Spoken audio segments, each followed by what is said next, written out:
Épisode 9. Monseigneur Gaume avait-il raison? Ce que dit l'histoire aujourd'hui. Introduction. Depuis le début de cette série, nous avons suivi le raisonnement de Monseigneur Jean-Joseph Gaume. Selon lui, la Révolution française n'est pas née en 1789.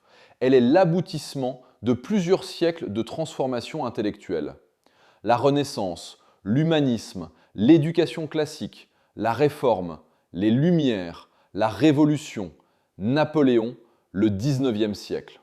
Tout cela formerait un seul et même mouvement historique. Cette vision est cohérente, puissante, ambitieuse. Mais résiste-t-elle à l'analyse des historiens contemporains? C'est la question que nous allons explorer. Une histoire écrite au XIXe siècle. Avant de juger Monseigneur Gaume, il faut revenir à son époque. Nous sommes au milieu du XIXe siècle. La France vient de connaître la Révolution française, l'Empire, la Restauration, la monarchie de Juillet, la Révolution de 1848, le Second Empire. Autrement dit, Monseigneur Gaume vit dans un monde où les révolutions semblent se succéder sans fin. Il voit les institutions changer, les gouvernements tomber, les idéologies se multiplier. Il cherche donc une explication globale. Comme beaucoup de penseurs de son siècle, Marx cherche une logique économique. Tocqueville cherche une logique politique. Hegel cherche une logique philosophique. Gaume cherche une logique spirituelle. Les historiens lui donnent-ils raison?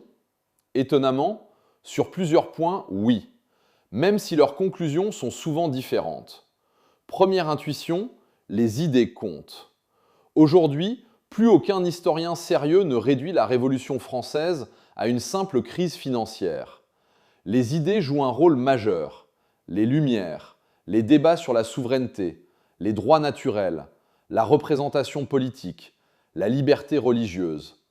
Toutes ces questions sont désormais reconnues comme essentielles. Sur ce point, Monseigneur Gaume avait parfaitement compris qu'une révolution est aussi une révolution des idées.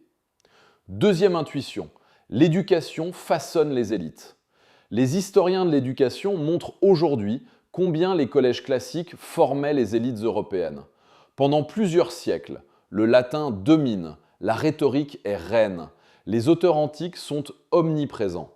Cicéron, Tacite, Virgile, Plutarque, Tite-Live. Cette réalité est parfaitement documentée. Les futurs révolutionnaires ont effectivement reçu cette formation. Sur ce point encore, Monseigneur Gaume observait un phénomène bien réel. Troisième intuition, Rome inspire la Révolution. C'est probablement le point où les historiens rejoignent le plus Monseigneur Gaume.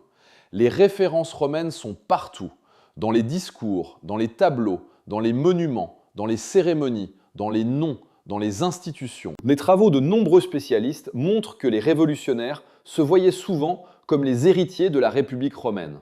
Brutus, Caton, Scipion, les Horaces, le Sénat, la vertu civique, toutes ces références irriguent la culture politique révolutionnaire.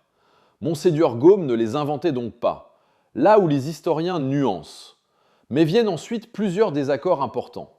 La Renaissance. Pour Monseigneur Gaume, la Renaissance est le début de la Révolution. Aujourd'hui, les historiens proposent une image beaucoup plus nuancée. La Renaissance est aussi le développement des universités, l'essor de l'imprimerie, les progrès scientifiques, le renouveau artistique, une profonde spiritualité, une réforme religieuse interne. Michel-Ange, Fra Angelico, Raphaël, tous travaillent largement pour l'Église. Autrement dit, la Renaissance ne se résume pas à un retour du paganisme. Elle est un phénomène extrêmement complexe. La Réforme. Même constat. M.D. Gaume voit dans Luther une étape vers la Révolution.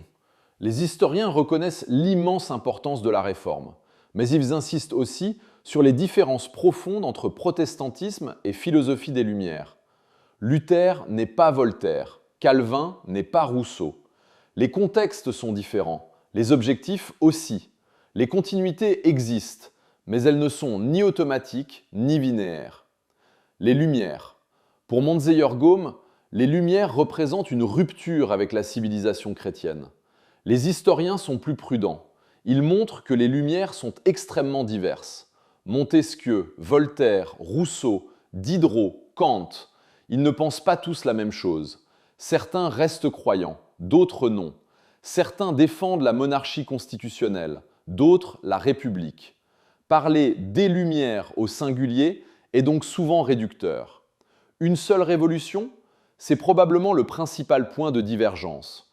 Montzeger-Gaume voit une seule révolution. Les historiens voient généralement plusieurs histoires. La Renaissance, la Réforme, les Lumières, 1789-1790, le socialisme, le nationalisme. Tous ces phénomènes s'influencent parfois, mais chacun possède aussi sa logique propre. Autrement dit, la continuité existe, mais elle est plus complexe que le modèle proposé par Monseigneur Gaume. Ce que Gaume apporte encore aujourd'hui. Alors, faut-il abandonner son livre? Certainement pas, car son ouvrage pose plusieurs questions toujours actuelles. Comment une civilisation change-t-elle? Quel rôle joue l'école? Quel modèle transmettons-nous à nos enfants? Les œuvres d'art influencent-elles une société? Les idées précèdent-elles les révolutions? Peut-on transformer une civilisation simplement en modifiant son éducation? Ces questions traversent encore notre époque. Pourquoi son livre est-il toujours lu? Parce qu'il ne s'agit pas seulement d'un livre d'histoire, c'est une philosophie de l'histoire, une tentative de comprendre le sens profond des événements. En cela, Monseigneur Gaume rejoint une longue tradition. Saint-Augustin, Bossuet, Tocqueville, Marx, Spengler, Toynbee, tous cherchent une logique globale. Tous proposent une grille de lecture. Aucune n'épuise entièrement la réalité, mais chacune éclaire une partie du tableau. Une leçon de méthode. L'intérêt d'un ouvrage comme celui de Monseigneur Gaume n'est pas uniquement de savoir s'il avait raison ou tort. Il nous apprend aussi à lire les grandes œuvres avec discernement, à distinguer les faits, les interprétations, les convictions philosophiques, les présupposés religieux, les contextes historiques. C'est ainsi que travaille l'histoire contemporaine. Elle ne cherche pas à condamner ou à glorifier. Elle cherche à comprendre. Conclusion. Monseigneur Jean-Joseph Gaume n'était pas un historien au sens moderne. Il était un prêtre, un théologien, un polémiste, un observateur inquiet des bouleversements de son siècle. Son livre reflète cette inquiétude. Il propose une immense fresque intellectuelle. Certaines de ses intuitions sont aujourd'hui confirmées, d'autres sont largement discutées. Certaines ont été abandonnées. Mais une chose demeure, il rappelle que les civilisations ne changent pas seulement par les armes, elles changent aussi par les livres, par les écoles, par les idées et par les modèles qu'elles choisissent d'admirer. Depuis 9 épisodes, nous avons suivi le parcours intellectuel proposé par Monseigneur Gaume. Nous avons parcouru plus de 4 siècles d'histoire. Nous avons découvert une interprétation originale, parfois dérangeante, souvent stimulante. Dans le dernier épisode, nous quitterons définitivement le 19e siècle. Nous nous poserons une dernière question. Pourquoi lire Monseigneur Gaume en 2026?